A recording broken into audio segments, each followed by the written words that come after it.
Hello all, welcome to JJ investment, आपके अपने YouTube channel पे। तो चलिए शुरू करते हैं पोस्ट मार्केट रिपोर्ट। और मैं सबसे पहले आज आपको बोलना चाहता हूँ कि हमेशा की तरह हम पोस्ट मार्केट रिपोर्ट में कुछ ना कुछ आज नया सीखेंगे, ठीक है। तो आप ये पूरा वीडियो देखना ताकि आपको इससे बेनिफिट हो। और कुछ मैं ऐसा चीज़ यहाँ पर अनाउंस भी करने वाला हूँ, कुछ बताने भी वाला हूँ विद लॉजिक, जिससे आपको आगे चल के काफ़ी अच्छा बेनिफिट होगा और आप भी उससे ज़्यादा मज़ा आएगा आपको, ठीक है। तो चलिए शुरू करते हैं। सबसे पहले हम देखते हैं आज पूरे दिन मार्केट में क्या हुआ, निफ्टी ने कैसे काम किया आज पूरे दिन। अगर देखा जाए तो आज का मार्केट, ठीक है, आज का मार्केट अगर आप देखोगे तो कल जैसे मैंने बोला था कि market there will be chances कि मार्केट अपसाइड ही जाएगा, तो वैसा ही कुछ हुआ है, ठीक है। आपको दिखा होगा, ठीक है। मैं और क्लियरली बता दूंगा आपको। यहाँ पर अगर आप देखोगे तो 38 शेयर्स निफ्टी के एडवांस में थे और 12 शेयर्स डिक्लाइन में हुए, ठीक है। और बैंक निफ्टी की बात किया जाए तो एक चीज़ आप नोटिस करोगे, कल भी बैंक निफ्टी मतलब लगभग माइनस में ही, कम पॉइंट में ही क्लोज हुआ था और आज भी वही हुआ, ठीक है। तो यहाँ पर आपको पता चलेगा कि जो मार्केट है, बैंक निफ्टी है, वो 2 दिन से उस पर प्रेशर आ रहा है ऊपर से, ठीक है, मतलब सेल ऑन राइज, ठीक है। तो अगर चार्ट देखा जाए, ठीक है, तो चार्ट अगर देखा जाए, सबसे पहले मैं निफ्टी की बात करूँगा। तो आपको याद होगा, तो कल यहाँ पर अगर देखा जाए तो 14,700 समथिंग पे यहाँ पर ये हुआ था। तो मैंने यहाँ पर बोला था कि एक गैप अप ओपन होगा, तो यहाँ पर आप देख सकते हो कि गैप अप ओपन हुआ, जो कि बहुत ही अच्छा खासा गैप अप ओपन हुआ, ठीक है। तो अराउंड कुछ 100 या पकड़ लीजिए 100 या 80-90 पॉइंट का, ठीक है। तो एक चीज़ अगर आप नोटिस करोगे तो पूरा दिन यहाँ पर देखिए, ठीक है, पूरा दिन मार्केट साइड वेव्स, मतलब अगर आप बोलोगे एक टाइप से अगर बोलोगे तो चॉपी मार्केट था, ठीक है। और यहाँ पर, ठीक है, इसके जाने के बाद जो मार्केट क्लोजिंग हुआ है, यहाँ पर आप अगर आप देखोगे तो 1 2 3 4 5, ठीक है। तो ये 5 कैंडल जो है आप देख रहे हो, 5 कैंडल्स, ये 5 कैंडल्स ठीक से, मतलब यहाँ पर एक ना 14,800 का राइटिंग हुआ है, ठीक है। ओवाई डेटा बिल्डअप अच्छा खासा हो गया है यहाँ पर, ठीक है। ये अगर 5 इसका कैंडल का देखोगे तो अभी नेक्स्ट क्या रहेगा, ठीक है, मैं आपको बताता हूँ नेक्स्ट क्या रहेगा। अब ये जब ऐसा एक ये है, ठीक है, तो ये इंडिकेट क्या करता है, एक अच्छा मूवमेंट का इंडिकेट करता है। मूवमेंट कैसा हो सकता है, या तो अप डाउन, अप साइड भी हो सकता है, या तो डाउन साइड भी हो सकता है, ठीक है। अगर ये वापस से 14,800 अगर ब्रेक करता है, ठीक है, 14,800 अगर मंडे को ब्रेक करता है तो we will see a good मतलब फॉल अच्छा देखेंगे हम लोग, ठीक है। और उसके बाद अगर 14,750 भी अगर ये क्रॉस कर देगा, मतलब 50 पॉइंट और नीचे आएगा, तो हम एक और अच्छा खासा यहाँ पर गैप डाउन देख सकते हैं, जो कि 14,700 मार्केट को लेके आ सकता है उसी दिन, ठीक है, एक ही दिन में आ सकता है। अदरवाइज हमें मार्केट 14,900 अबाव कुछ दिन में दिखेगा। And coming to the Bank Nifty, अगर बैंक निफ्टी देखा जाए तो यहाँ पर अगर आप देखोगे तो मार्केट काफ़ी अच्छा ओपन हुआ था, ठीक है। मॉर्निंग को बहुत ही अच्छा ओपन हुआ था, 200 से 250 पॉइंट के ऊपर ही ओपन हुआ था। लेकिन यहाँ पर क्या हुआ, ठीक है, यहाँ पर क्या हुआ, ड्यू टू द प्रेशर, ठीक है, प्रेशर की वजह से मार्केट वापस से नीचे आने लगा, ठीक है। तो यहाँ पर एक मार्केट ने क्या बनाया है, अभी अगर आप देखोगे 15 मिनट का चार्ट है, मार्केट ने क्या बनाया, 33,000 का एक और ठीक है, 33,000 का यहाँ पर एक रेंज बनाया है, ठीक है, बड़ा सा एक रेंज बनाया है। अब यहाँ पर क्या मार्केट क्या चाहता है, मार्केट ये चाहता है कि अगर 33,000 के ऊपर मार्केट अगर जाएगा तो हमें अपसाइड मूव थोड़ा बहुत दिखेगा। अदरवाइज कुछ नहीं हुआ, अगर समझो अपसाइड नहीं गया, तो हमें सीधा 32,700 मार्केट दिखाई देगा, ठीक है। तो यहाँ पर अगर आप थोड़ा सा बैंक निफ्टी में, मैं भी कल भी बोला था और आज भी बोलूँगा, बैंक निफ्टी थोड़ा सा संभाल के रखिए। अदरवाइज निफ्टी तो अपसाइड ही है, ठीक है, निफ्टी का चांसेस तो अपसाइड ही है, बाइंग साइड ही ज़्यादातर है। लेकिन फिलहाल अभी ये ब्रेक जो मैं आपको बोला, एक छोटा सा यहाँ पर एक ओवाई डेटा बना हुआ है, ठीक है। ये ओवाई डेटा मतलब ब्रेक नहीं करना चाहिए, अगर ये ब्रेक कर दिया तो हमें वापस से नीचे दिखेगा थोड़ा सा, ठीक है, अदरवाइज अपसाइड है। और बैंकिंग स्टॉक्स के प्रेशर की वजह से मार्केट नीचे है, ठीक है। यहाँ पर अगर आप एक चीज़ नोटिस करोगे कि आरबीआई का जो मीटिंग हुआ था उसमें अगर आप देखोगे तो मोमेंटम जो था वो प्रॉपरली उस पर ध्यान नहीं दिया गया है, ठीक है। तो जहाँ पर अगर लोन, जो रिटेल क्रेडिट कार्ड्स के लोन हो गए, जो नॉर्मल होम लोन्स हो गए, उसके ऊपर कुछ बात नहीं हुई है, ठीक है। तो लॉकडाउन की वजह से यहाँ पर प्रॉब्लम हो सकता है, बैंक के ऊपर प्रेशर ज़्यादा हो सकता है और बैंक्स का NPA इंक्रीज हो सकता है, ठीक है। आप याद रखिए, NPA इंक्रीज हो सकता है विद अगर वापस से ध्यान नहीं दिया, शायद लास्ट टाइम भूल गए होंगे अभी, ठीक है। तो इस बार अगर कोई भी मीटिंग रखेंगे तो अगर एनपीए पे बात करेंगे तो काफ़ी अच्छा होगा, अदरवाइज नहीं तो आगे चल के प्रॉब्लम होगा, ठीक है। सो अगर ठीक है, तो अभी देखते हैं सेक्टर वाइज। अगर सेक्टर वाइज देखा जाए तो मेटल सेक्टर, ठीक है, आप देख रहे हो जैसे टाटा स्टील कहाँ था, ज़मीन पे, आज पहुँच गया चांद पे, ठीक है। तो उसकी भी बारी आएगी एक दिन, प्रॉफिट बुकिंग होगी वहाँ पर भी अच्छी खासी। मेरा तो अगर प्रॉफिट बुकिंग होगी तो मुझे ऐसा लगता है कि अगर टाटा स्टील में प्रॉफिट बुकिंग होगी तो अराउंड कुछ 10 to 15% का मुझे डाउन साइड लगता है। अगर प्रॉफिट बुकिंग जिस दिन चालू हुई उस दिन टाटा स्टील ऐसा गिरेगा, ठीक है, मतलब स्टील रिलेटेड जो भी स्टॉक्स है, ठीक है। और यहाँ पर अगर आप देखोगे तो ठीक है, लगभग ऑल सेक्टर ने काफ़ी अच्छा खासा प्रदर्शन किया है, ठीक है। टेलीकॉम सेक्टर ने भी अच्छा खासा प्रदर्शन किया है। रिसेंटली इनका न्यूज़ आया, जैसे मैंने आपको उस दिन बताया था 5G इसका, ठीक है। ऑयल एंड गैस का भी अच्छा खासा हुआ है, एनर्जी का भी अच्छा हुआ है, ऑटो सेक्टर ने भी थोड़ा बहुत ट्राई किया है। Now coming to the gainers, अगर गेनर्स की बात किया जाए आज पूरे दिन मार्केट में मतलब कौन कौन से स्टॉक्स ने अच्छा खासा ये किया है, ठीक है। तो यहाँ पर आप देखोगे तो टाटा स्टील नॉन स्टॉप चल रहा है, तो ये मुझे कुछ 1200 के ऊपर ही लग रहा है, ठीक है। इसका जो सेकंड स्टॉप होगा वो मुझे लग रहा है 1200 के ऊपर ही जाना चाहिए, ठीक है। 1200 के ऊपर से 1500 तक भी जा सकता है, ठीक है, ऐसा बोल नहीं सकते। एंड हिंदाल्को, ठीक है, हिंदाल्को भी मैंने आपको कल बताया था कि हिंदाल्को काफ़ी अच्छा शेयर, अभी इसका जो ब्रेकआउट था वो काफ़ी अच्छा ब्रेकआउट हुआ है, ठीक है। तो इस पर मुझे काफ़ी बुलिश है। और आज हमने कल BTST भी दिया था हिंदाल्को के ऊपर टेलीग्राम में, जो कि 10 to 15 पॉइंट्स का प्रॉफिट वहाँ पर टच हुआ है, ठीक है। तो टाटा स्टील का एक और चीज़ बता दूंगा कि आपको कि ये 1300 तक जा सकता है, ठीक है, ये शेयर। लेकिन अगर ये गिरा, मैं पहले बोल दे रहा हूँ आपको, अगर ये गिरा तो ऐसा गिरेगा कि 10 to 15 पॉइंट लगातार गिरते जाएगा, ठीक है। तो अगर आप बाय कर रहे हो तो उस हिसाब से बाय करो और प्रॉपरली रिस्क मैनेजमेंट लेके बाय करो, अदरवाइज आप प्रॉब्लम में फंस सकते हो, ठीक है। अब कमिंग टू द लूजर्स, अगर लूजर्स की बात किया जाए तो टाटा कंज्यूमर, यहाँ पर मतलब स्टार्टिंग में अगर आप देखोगे तो मार्केट जैसे ओपन हुआ था वैसे ही टाटा कंज्यूमर नीचे डायरेक्टली गया था।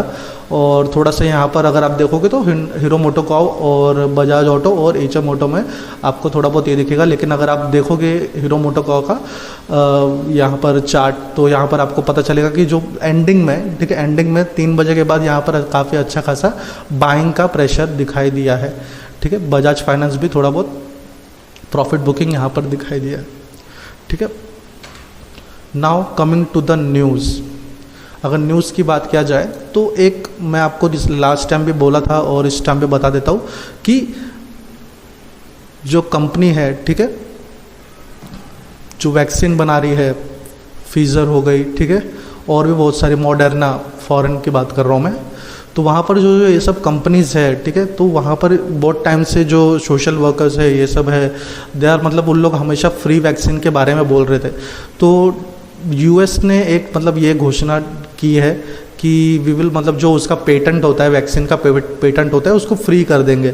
तो उससे क्या होगा कि बहुत सारी जो अलग अलग कंपनीज़ है वो भी वैक्सीन बना पाएगी, ठीक है। तो आपको याद होगा कि जैसे मैंने लास्ट टाइम मैंने जब प्री मार्केट में, पोस्ट मार्केट में बोला था, ठीक है, कि मार्केट में इंडिया में अगर वैक्सीन और मेडिसिन अगर सबको पहुंचानी है, ठीक है, तो 1-2 कंपनी से इम्पॉसिबल है ये होना, ठीक है। अगर 1-2 कंपनी के भरोसे बैठेंगे तो हमें कम से कम 2025 तक का वेट करना पड़ेगा, ठीक है। सबको एक एक लगने की बात कर रहा हूँ मैं, ना कि मतलब सेलिब्रिटीज़ की नहीं बात कर रहा हूँ, ठीक है। एक एक मतलब गाँव से गाँव, छोटे छोटे गाँव, ठीक है, जहाँ पर नॉर्मली हम नाम भी नहीं सुने वैसे वैसे गाँव इंडिया में, ठीक है। तो वो वहाँ वो सब जाने के लिए क्या चाहिए, बहुत सारी कंपनीज चाहिए हमें, ठीक है। वो सब कंपनीज कैसे आएगी, जब बड़ी कंपनी लाइक सीरम हो गई, ठीक है, सीरम हो गई, ये सब कंपनीज अगर अपना पेटेंट फ्री कर देगी तो इससे क्या होगा,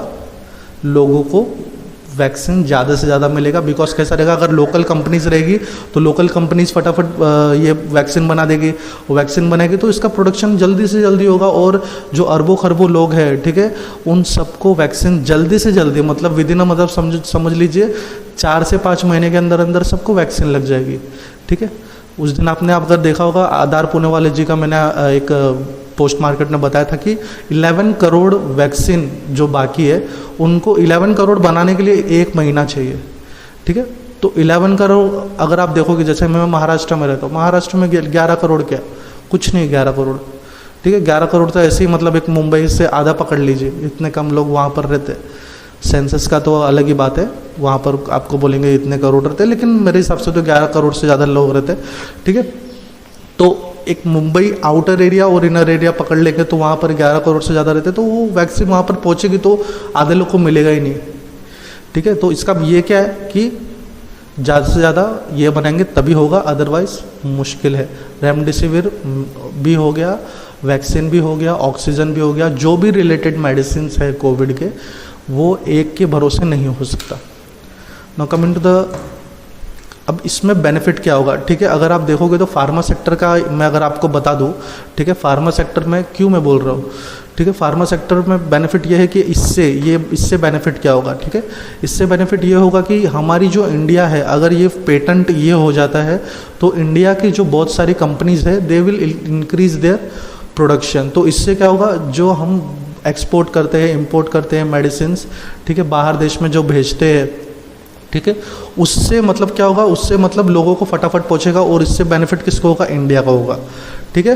क्यों, क्योंकि बिकॉज ऑफ अगर आप यहाँ पर देखोगे तो इंडिया के पास क्या है, कॉस्ट एफिशिएंसी, ठीक है। बाहर के लोग क्यों इंडिया में ऑर्डर देंगे, मैं आपको ये बता देता हूँ, ठीक है। कॉस्ट एफिशिएंसी है, यहाँ पर आपको देख रहा है, ठीक है। तो यहाँ पर अगर आप देखोगे तो R&D जो है इंडिया के फार्मा सेक्टर के वो काफ़ी अच्छी है, और अगर एज पर टू यहाँ पर अगर एक्सपोर्ट देखेंगे तो $16.28 बिलियन, ठीक है। ये फाइनेंशियल ईयर 2020 का है, उस टाइम इतना था, तो इस टाइम कितना हो गया होगा, ठीक है, काफ़ी ज़्यादा हो गया होगा। और अगर देखा जाए तो इकोनॉमिक की हाई इकोनॉमिक ग्रोथ है यहाँ पर, हमारे यहाँ पर आप देख सकते हो इतनी अच्छी अच्छी कंपनीज है, सिप्लास, ठीक है, सन फार्मा, कैडिला, इतनी अच्छी अच्छी कंपनीज है। अगर ये कंपनीज अगर यहाँ पर वैक्सीन बनाने लग जाएगी और बाहर देश को प्रोवाइड करेगी, वैक्सीन प्लस रेमडेसिविर की बात कर रहा हूँ मैं, ओनली वैक्सीन की बात नहीं कर रहा हूँ, ठीक है। तो उस ये सब करने लगेगी तो बेनिफिट, ये शेयर किधर जाएंगे, सब ये शेयर ऊपर ही जाएंगे, ठीक है। अगर पॉलिसी की बात किया जाए तो ये मतलब गवर्नमेंट ने अप्रूव भी किया था कि FDI का ये सब स्कीम लाने का, ठीक है। एंड यहाँ पर, ठीक है, फार्मास्यूटिकल यहाँ पर स्टूड, ठीक है, $17.75 बिलियन बिटवीन अप्रैल 2000 एंड दिसंबर 2020, मतलब इतना इनफ्लो हुआ था फंड, ठीक है, बिलियंस में फंड इनफ्लो हुआ था विद किसके लिए, फॉर फार्मा सेक्टर के लिए, ठीक है। तो यहाँ पर आप देखोगे तो फार्मा सेक्टर जो है अगर ये मतलब इंडिया में भी आ जाता है तो बेनिफिट कितना होगा। अभी जो फिलहाल अगर आप देखोगे एज मार्केट साइज जो है 41.05 का है। अगर आप देखोगे कि कोविड का, समझ लीजिए कोविड का अगर हमारे पास, ठीक है, पेटेंट रिमूव हो गया, मेडिसिन का भी, रेमडेसिविर का भी, हर चीज़ का, मतलब कोविड रिलेटेड हर चीज़ का, तो ये जो चीज़ आपको दिख रहा है ना 2024 का जो फोरकास्ट किया इन्होंने 65 बिलियन का, ठीक है, ये 65 नहीं, ये जो 130 है यहाँ पर आ जाएगा और यहाँ पर कुछ मुझे लगता है 200 आ जाएगा, ठीक है, 200 बिलियन से ज़्यादा हो जाएगा। तो ये एक बेनिफिट होगा इंडिया के पास, क्योंकि इंडिया के पास इतनी शक्ति है और इतना मतलब ये है और इतनी कंपनीज के पास ये पावर है कि वो अगर पेटेंट रिमूव होता है तो इसका बेनिफिट वो हरगिज़ लेंगे और मजबूत उठाएंगे इसका फ़ायदा। तो इसका फ़ायदा वो तो कमाएंगे, इससे आपको बेनिफिट क्या होगा, ठीक है, बेनिफिट ये होगा कि आप उनके शेयर्स ले सकते हो, ठीक है, आप उनके शेयर्स लीजिए, बाद में वो कंपनी अपना काम तो करेगी, ठीक है। और कमिंग टू द, अगर यहाँ पर देखिए सेक्टर कॉम्पोजिशन में अगर आप देखोगे तो day by day, year by year कैसे सेल्स इंक्रीज हो रहा है, ठीक है। अगर समझ लीजिए यहाँ पर अगर, ठीक है, FY21 की अगर बात किया जाए, ठीक है, अगर फार्मा सेक्टर में अगर कोविड का इंक्रीज हो जाता है तो सीधा ये डबल हो जाएगा, 8.4 से सीधा 12 हो जाएगा या 15 हो जाएगा, ठीक है। बिकॉज अगर आप देखोगे तो एक्सपोर्ट जो है, ठीक है, एक्सपोर्ट जो इंडिया का एक्सपोर्ट है वो काफ़ी ज़्यादा एक्सपोर्ट होता है ऑल ओवर इंडिया, बड़ी बड़ी कंट्रीज़ में होता है, जर्मनी, अमेरिका, ठीक है, अफ्रीका, रशिया, इससे बड़ी बड़ी कंट्रीज़ में हमारे इंडिया के मेडिसिन एक्सपोर्ट होते हैं, ठीक है, वहाँ पर भेजे जाते हैं, ठीक है। अगर गवर्नमेंट इनिशिएटिव की बात किया जाए तो यहाँ पर आपको पता होगा प्रधानमंत्री भारतीय जन औषधि योजना, जिसके अंदर आप देखोगे कि मेडिसिन जो है, ठीक है, अगर आपको जो मेडिसिन नॉर्मली 5000 6000 का मिलता है, वही यहाँ पर जेनरिक आपको 100-200 का मिलता है, ठीक है। और कोविड बीप और नेशनल हेल्थ पॉलिसी जो है, ठीक है। तो मेन यही एडवांटेज, अगर आपको मैं ये बोलूँ तो हमारा बेनिफिट क्या है, अगर ये कोविड का पेटेंट फ्री हो जाता है हर चीज़, बेनिफिट क्या होगा, कॉस्ट एफिशिएंसी, इकोनॉमिक ड्राइव्स, ठीक है, पॉलिसी सपोर्ट, और भी अच्छी अच्छी पॉलिसीज आएंगी, और इंक्रीज इन्वेस्टमेंट बहुत ज़्यादा इंक्रीज हो जाएगी, ठीक है। जो कंपनीज जो ऑलरेडी जो मतलब जिनको पता है वो डायरेक्टली यहाँ पर इन्फ्यूज़ करती जाएगी। तो शायद ऐसा भी हो सकता है कि हमें जायडस, ठीक है, जायडस कुछ दिनों में वैक्सीन भी निकाल सकती है, ठीक है। ये आप ध्यान रखिए, क्योंकि इनका अभी एक रिसेंटली ये भी चालू है। और स्पुतनिक, अगर आप रशिया का वैक्सीन देखोगे तो उनका 2 वैक्सीन जो 2 डोज था वो अभी सिंगल डोज हो गया, ठीक है। तो सिंगल डोज हो गया तो मतलब अगर आप सोच लीजिए, अगर वो सिंगल डोज वाला पेटेंट फ्री हो गया, ठीक है, अगर वो पेटेंट फ्री हो गया तो वो कंपनी का स्टॉक क्या जाएगा, समझ लीजिए वो पेटेंट फ्री होके जायडस या चलो ऑरो फार्मा के पास चले गया, ठीक है। तो ऑरो फार्मा के पास चलेगा तो वो फिर समझ लीजिए कि वो कंपनी कहाँ जाएगी, ठीक है। तो इसका क्या, इसका हमें तैयारी पहले से करके रखना है। तो मैं ऐसा नहीं बोलूँगा कि आप पूरा पैसा लगा दो, पूरा पैसा मत लगाइए, प्रॉपरली रिस्क मैनेजमेंट से लगाइए। Now one of the biggest शायद होने वाला है, ठीक है, मैं 100% तो नहीं बोलूँगा लेकिन चांसेस बहुत हाई है, ठीक है। एल्युमिनियम को जो अब इंडिया आत्मनिर्भर भारत जो देख रहा है वो अलग वे से देख रहा है, ठीक है, as compared to the steel, iron, और इसको अगर देखा जाए तो इसमें थोड़ा सा मैन्युफैक्चरिंग कॉस्ट, ये सब कॉस्ट ज़्यादा होता है। लेकिन एज़ कम्पेयर टू अगर यहाँ पर देखा जाए, aluminium is always cost efficiency, ठीक है। यहाँ पर अगर आपको देखा जाए तो पैसे बचते रहते हैं, ठीक है, और बहुत ही सारी चीज़ें यहाँ पर बनती रहती है। तो द नेक्स्ट स्टेप ऑफ आत्मनिर्भर भारत इस मतलब they are focusing on aluminium, ठीक है। तो इसका बेनिफिट मैं चाहता हूँ आप सब लो, तो आपको बेनिफिट होगा, ठीक है। तो बहुत सारी कंपनी, जैसे कि अगर आप देखोगे कि अभी रिसेंटली सोलार, ठीक है, इंडिया में जो सोलार बन रहे हैं, ठीक है, जो एक्सपोर्ट भी होते हैं सोलार, वो सोलार सब अब एल्युमिनियम्स के बनेंगे, ठीक है। जो उनके पैनल्स होते हैं, ठीक है, वो पैनल्स होते हैं वो एल्युमिनियम्स के बनेंगे। जो इलेक्ट्रिक कार आ रही है, ठीक है, मार्केट में, वो भी एल्युमिनियम्स के बनेंगे। क्यों बनेंगे एल्युमिनियम्स के? बिकॉज एल्युमिनियम जो होता है वो हल्का होता है, ठीक है, लाइट वेट होता है। तो लाइट वेट होने से क्या होता है, बहुत ही बेनिफिट होती है। अगर इलेक्ट्रिक कार में लाइट वेट रहेगा तो इससे क्या होगा, इलेक्ट्रिक कार क्या जाएगा, तेज जाएगा, ठीक है, उससे मतलब अच्छा काम करेगा, ठीक है। तो ये सारी चीज़ें ये होगी। और जो बहुत सारी इंडस्ट्रीज़ है, ठीक है, हेल्थ सेक्टर हो गया, ठीक है, हेल्थ सेक्टर की बात किया जाए, इंडस्ट्री सेक्टर की बात किया जाए, रेलवे की बात किया जाए, ठीक है, रेलवे तक की बात कर रहा हूँ मैं, ठीक है, हर जगह एल्युमिनियम का आगे चल के बहुत ही ज़्यादा डिमांड होने वाला है एज़ कम्पेयर टू स्टील, ठीक है। अगर यहाँ पर देखा जाए तो 10 मैं आपको यूजेस बता देता हूँ एल्युमिनियम का, जो इंडस्ट्री में यूज़ होता है। पावर लाइन, अगर आप जो लाइंस मतलब, ठीक है, जो देखते हो बिजली की, हाई राइज बिल्डिंग, जो बड़ी बड़ी बिल्डिंग बनती है वो भी किसकी बनती है, आजकल एल्युमिनियम उसमें ज़्यादातर यूज़ होता है, ठीक है। कंज्यूमर इलेक्ट्रॉनिक, विंडो फ्रेम तो आपको पता ही होगा, ठीक है, हाउस होल्ड एंड इंडस्ट्रियल, ये सब एयरक्राफ्ट कंपोनेंट, ठीक है, स्पेस क्राफ्ट कंपोनेंट। अगर आपको ही पता होगा, इंडिया की बहुत सारी कंपनीज स्पेस क्राफ्ट इसमें जा रही है, ठीक है, बहुत सारी कंपनीज बना रही है। तो वो सब कहाँ जाएगी, वो सब स्टील तो वो बनाएगी नहीं, स्टील का नहीं बनाएगी, आयरन का नहीं बनाएगी, ठीक है, वो सब एल्युमिनियम्स का ही बनाएंगे, ठीक है। तो ये एल्युमिनियम आगे चल के, ठीक है, आपको बहुत ही ये देगा। और ये यहाँ पर आपको मैं 3 कंपनी फ़िलहाल तो बता देता हूँ, और भी कंपनीज़ है एल्युमिनियम्स की, छोटी छोटी कंपनीज भी है, आप उस पर भी थोड़ा ध्यान दे सकते हो, ठीक है। भारत एल्युमिनियम हो गया, हिंदाल्को जैसे मैंने आपको बोला, और नाल्को, ठीक है। शिप्स, ट्रेन्स और पर्सनल व्हीकल्स, ठीक है। तो इलेक्ट्रिक कार्स का जो सेगमेंट आने वाला है, इलेक्ट्रिक बाइक का जो सेगमेंट आने वाला है, ठीक है, व्हीकल्स का जो सेगमेंट आने वाला है, वो पूरी तरह एल्युमिनियम्स पे ही निर्भर रहेगा। एल्युमिनियम और फाइबर ज़्यादा रहेगा, लेकिन जो बॉडी जहाँ जहाँ स्टील और आयरन यूज़ होता था पहले, अब वो उसकी जगह कौन ले रहा है, एल्युमिनियम ले रहा है, ठीक है। मैं आपको थोड़ा सा और डिटेल में बता देता हूँ ताकि आपको और मतलब ये समझ में आएगा, ठीक है। ठीक है। ठीक है, हाँ यहाँ पर देखिए एल्युमिनियम एयर बैटरीज, ठीक है, साउथ कोरिया में ऑलरेडी डेवलपमेंट मतलब इस पे चालू है, जो कि new high energy aluminium flow battery है, जो जिससे मतलब नॉर्मल जो बैटरी होती है उससे ज़्यादा पावर इसमें रहेगा, ठीक है। In India as per the news report a local company, मतलब ये जो है महिंद्रा E2O, ठीक है, with aluminium air battery cost क्या करता है 2.5 लाख।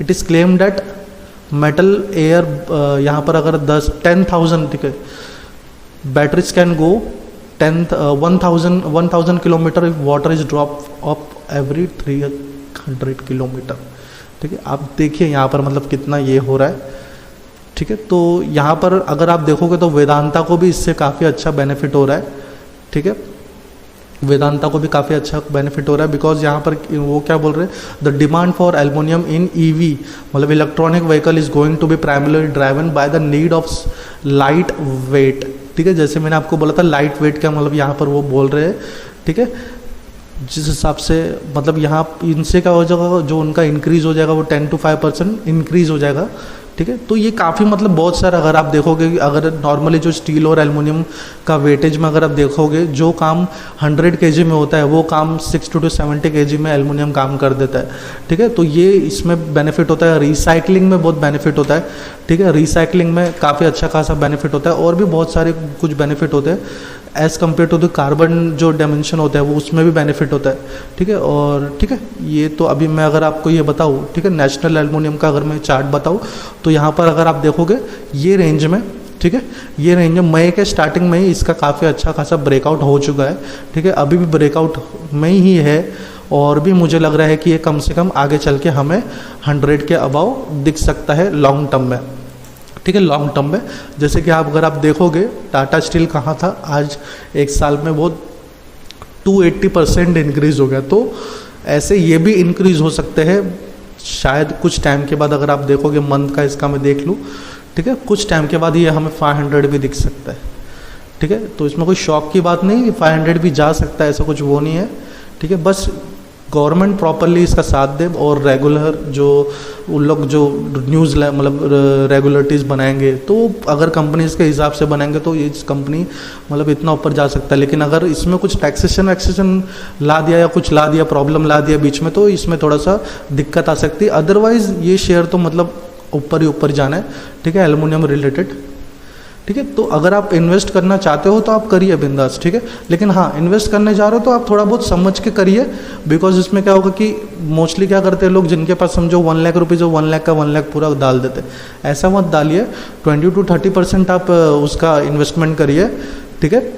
तो आप डाइवर्सिफाइड इन्वेस्टमेंट करोगे तो आपको ज़्यादा बेनिफिट होगा, ठीक है। पूरा इन्वेस्टमेंट एक ही जगह एक ही पैसा मत डालिए, ठीक है। सो आई होप आपको आज का सेशन अच्छा लगा होगा और बहुत कुछ सीखने मिला होगा, और आपको कुछ क्वेरी होगा तो आप पूछ सकते हो हमें, ठीक है, व्हाट्सएप में। सो थैंक यू वेरी मच। और कल मतलब वीकेंड को हम ट्राई करेंगे चार्ट पर बात लाने की, उसमें और डिटेल में बात करेंगे हम कि मार्केट मंडे को और आने वाले वीक में कैसा होगा, ठीक है। So thank you very much friends. Subscribe now and press the bell icon, never miss an update.